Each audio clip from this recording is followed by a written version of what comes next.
Hello and welcome to week 3 in Quality and Patient Safety in Healthcare, HEAL 6825. This week we're going to look at high reliability organizations. And first of all, the concept of reliability is the measurable capability of a process, procedure, or health service to perform its intended function in the required time under commonly and uncommonly occurring circumstances.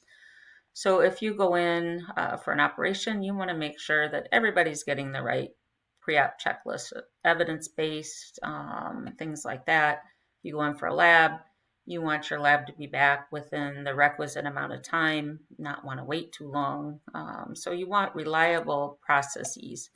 High reliability organizations are those that even with complex and dangerous activities have very few errors. One is an aircraft example is an aircraft carrier where you have risky procedures but few errors. The crew is usually younger, but they're highly trained. Other examples are nuclear power plants and also airlines, which in the past year or so there's been some issues with airline, particular airplane issues. But if you look at the airline industry over time, they've really reduced the amount of errors they have.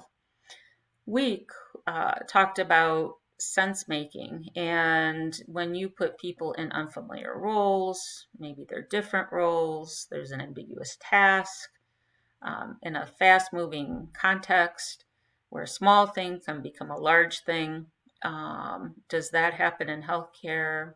Yes, in emergency situations. Actually in this COVID-19, people were playing unfamiliar roles. There were roles that were unfilled because we didn't know what they were, ambiguous tasks. So it really does happen in a variety of circumstances.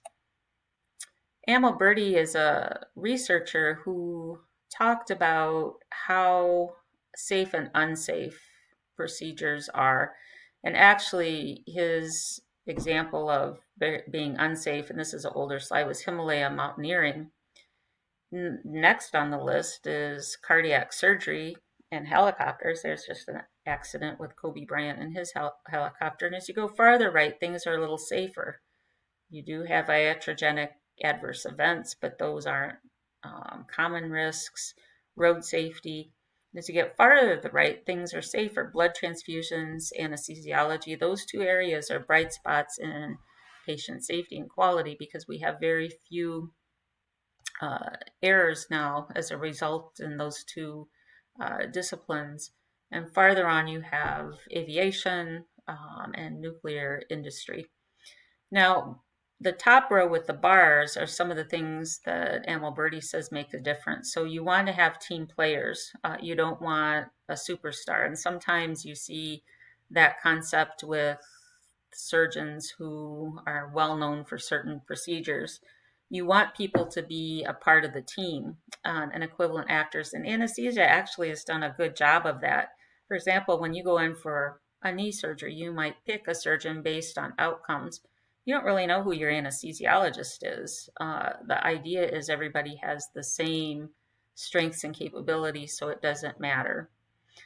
So that's one way of taking a look at safety of visual representation. And the scale down below is Six Sigma, which is a measurement of quality and safety. And some of you may have encountered that in other areas. So an important thing for high reliability organizations, there's 5 main characteristics used to describe HROs. One is preoccupation with failure. So typically HROs, if something goes wrong, it's reviewed in great detail, usually with a root cause analysis. And this is something that healthcare has picked up on. If there's an incident, root cause analysis is used to analyze this. Now, some people don't want to hear bad news, and some people say, well, let's focus on the good things, and we'll talk a little bit about that later with the Safer 2 guidelines. But if something goes wrong, there has to be the capability to look at it and figure out how to improve processes. The second characteristic is reluctance to simplify interpretations, and you can think of that as Monday morning quarterbacking. So if you have a nurse who gives the wrong medication, and maybe the floor was busy, maybe she had a lot of interruptions, maybe a medication wasn't available or wasn't the usual kind. There can be tons of contextual things that made that error more likely to occur. The next day, maybe somebody comes in and says, well, if that nurse looked at the 5 rights, then we wouldn't have that issue. That's an example of simplifying interpretations. And we really have to pay attention to the context in which that error occurred. So that's a very important tenet of high reliability. Another important area is sensitivity to operations. So you want to make sure that you are paying attention to what your operational unit is saying. So, for example, if you are running an OB floor, every now and then, and sometimes it's hard to anticipate, lots of ladies will turn up in labor, and you have to be able to accommodate that in terms of resources and rooms and staff. So you have to really be linked to what's happening in operations. And many systems are having safety huddles now, which actually helps improve that communication between operations and the front line and administration.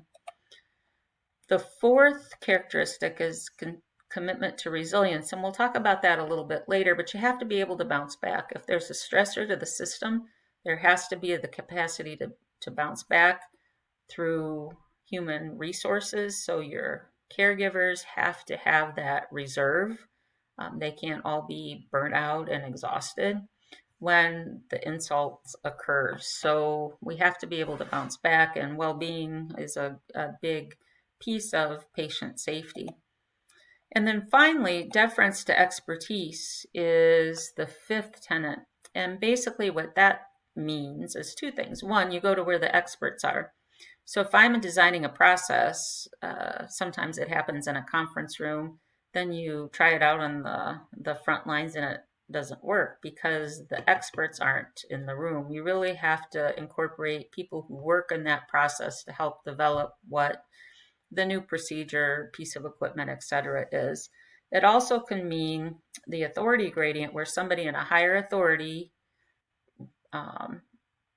doesn't allow frontline feedback or other feedback to be brought forth. And the classic example is, I always hate to pick on the surgeons, but a surgeon who maybe is getting ready to do a certain procedure, the operating room staff notes that the consent is incorrect. Maybe right knee is listed instead of the left knee.